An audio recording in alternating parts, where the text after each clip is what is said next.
portal. Dito papasok sina Lelong at Lelang para makabalik na sila sa kabilang mundo. Paano naman kami makakapasok? Aba, nahihibang ka na ata. Portal nga po, Lelong.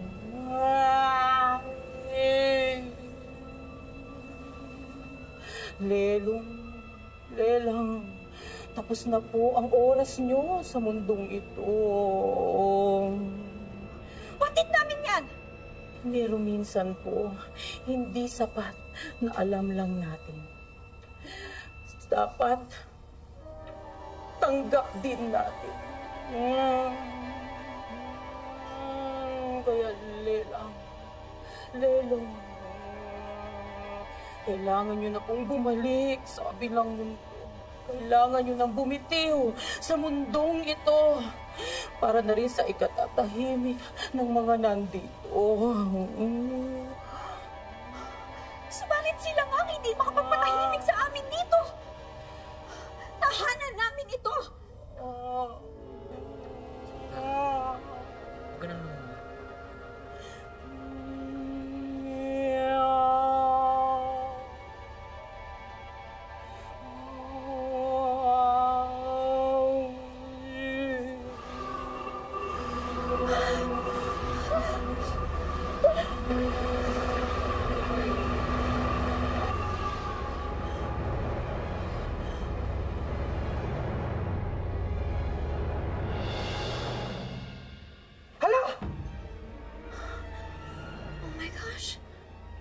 Sila?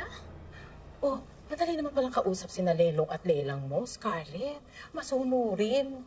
Ayan, malaya na kayong magawa ang gusto nyo. Diba? Ito nga pala ha, dalhin nyo ito sa simbahan. Tapos, dasalan. And then, sunugin nyo sa kandila na simbahan. Hindi na nila kayo guguluhin ulit. Okay? Oo, basta may problema ha. Text lang. Opo. Sige na. Thank you po. Ingat po kayo.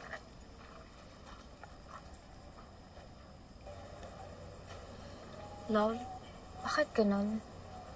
Parang medyo nalungkot ako nung nawala sila.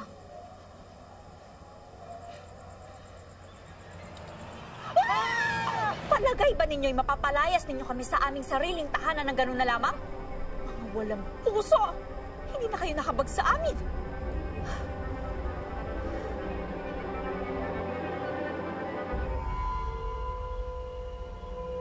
Kung ano man ang inyong binabalak, iwaksi na ninyo sa inyong isipan. Dahil hindi ko pahihintulutang bastusin ninyo ang aming pamamahay. Ito po ang proof na nasa pangalan ko na po ang bahay na to.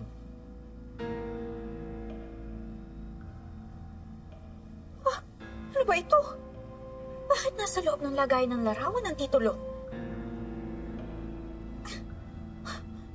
Ilabas mo nga ng mga punit ko! Hindi niyo po makukuha at hindi niyo po mapupunit yan. Scan copy lang po yan. Parang picture lang po. Basta. Kami pa rin ang masusunod dito. Hindi na lang po kayo ang may karapatan sa bahay na to. And besides, patay na po kayo. Mga multo na lang po kayo. Abay, lapastangan ka talagang bata ka! Sinasagad mo talaga ang pasensya ko! Sinta? Pambihira itong apo mo eh! Tigas ng ulo! Ako pa po ang matigas ang ulo? Eh kayo nga po dyan eh.